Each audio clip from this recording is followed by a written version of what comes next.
Second hand വണ്ടികളുടെ പുതിയൊരു വീഡിയോയിലേക്ക് എല്ലാ പ്രേക്ഷകർക്കും സ്വാഗതം. ഇന്നത്തെ വീഡിയോയിൽ നിങ്ങളെ പരിചയപ്പെടുത്തുന്നത് നല്ലൊരു ഗുഡ് കണ്ടീഷനുള്ള മാരുതിയുടെ സ്വിഫ്റ്റ് ഡീസൽ വണ്ടിയാണ് വിൽപ്പനയ്ക്കുള്ളത്. ഡീറ്റെയിൽസിലേക്ക് പോകും മുമ്പ് ചാനൽ ആദ്യമായിട്ട് കാണുന്നവരാണെങ്കിൽ സബ്സ്ക്രൈബ് ചെയ്ത് സപ്പോർട്ട് ചെയ്യുക. നിങ്ങളിപ്പോൾ കാണുന്ന ഈ വണ്ടി 2013 model 14 registration Maruti Swift. Option വരുന്നത് VDI ഡീസൽ എഞ്ചിനാണ്. നിലവിൽ നല്ല റണ്ണിങ് കണ്ടീഷനുള്ള ഈ വണ്ടി ഏകദേശം 1,08,000 കിലോമീറ്റർ വരെ ഓടിയിട്ടുണ്ട്. സിംഗിൾ ഓണർ വണ്ടിയാണ്. ലൊക്കേഷൻ വരുന്നത് പാലക്കാട് ജില്ലയിലെ പട്ടാമ്പിയിലാണ് ഈ വണ്ടി ഉള്ളത്. കൂടാതെ AC, power steering, 4 door power window, stereo, seat cover, second key ഉൾപ്പെടുന്നുണ്ട്.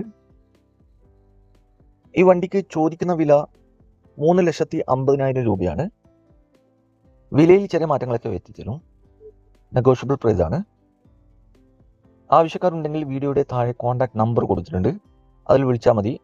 ഈ വണ്ടിയുടെ A to Z കാര്യങ്ങളും ലൊക്കേഷനൊക്കെ അറിയാൻ പറ്റും. അപ്പോൾ ഇനിയും നല്ല അടിപൊളി വണ്ടികളുടെ വീഡിയോയുമായി നിങ്ങളുടെ മുമ്പിൽ എത്തുന്നത് വരെ ഗുഡ് ബൈ.